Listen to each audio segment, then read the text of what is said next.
দর্শক দেখতে পাচ্ছেন আমাদের পেছনে একটি ধান ক্ষেত। এই ধান ক্ষেতটি ভাদ্র মাসের 5 তারিখের দিকে রোপণ করা হয়।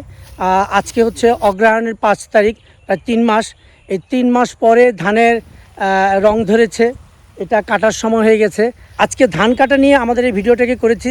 আমরা আপনাদেরকে দেখাবো আসলে ধান কাটা থেকে শুরু করে ধান নেওয়া পর্যন্ত কোন কোন ধাপগুলো পার হতে হয়। কুয়াশায় আচ্ছন্ন চারদিক, আর কৃষকের গোলায় ভরে উঠছে পাকা ধান। চিরায়ত বাংলার চিরচেনার রূপ এটি। কৃষকের মাঠে এখন সোনারঙা ধানের ছড়াছড়ি। সারা দেশেই আমন ধান কাটার উৎসব শুরু হয়ে গেছে।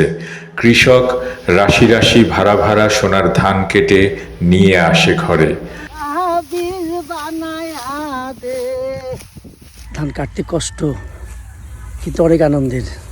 নতুন চালের ভাত নানা ব্যঞ্জনে মুখে দেয়া হয় আনন্দ ঘন পরিবেশে। এই ধানের নাম 49, চালও চিকন, খেতেও মজা।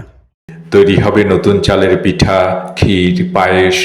কৃষক কৃষানীরা নবান্নের আনন্দ ভাগাভাগি করে নেবেন পরিবারের সদস্যদের সঙ্গে। নবান্ন আর পিঠেপুলির উৎসবের আনন্দে মাতোয়ারা হয় সবাই।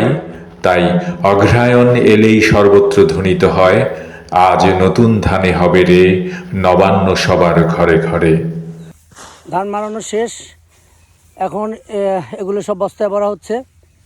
তারপরে এগুলো রোদে দিতে হবে, ঝাড়তে হবে, আবার সিদ্ধ করতে হবে, সিদ্ধ করে শুকাইলে তারপরে চাল হবে।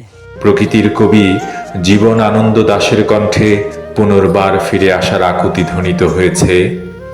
আবার আসিব ফিরে ধান সিঁড়িটির তীরে, এই বাংলায় হয়তো মানুষ নয়, হয়তো শঙ্খ চিল শালিখের বেশে, হয়তো ভোরের কাক হয়ে এই কার্তিকের নবান্নের দেশে।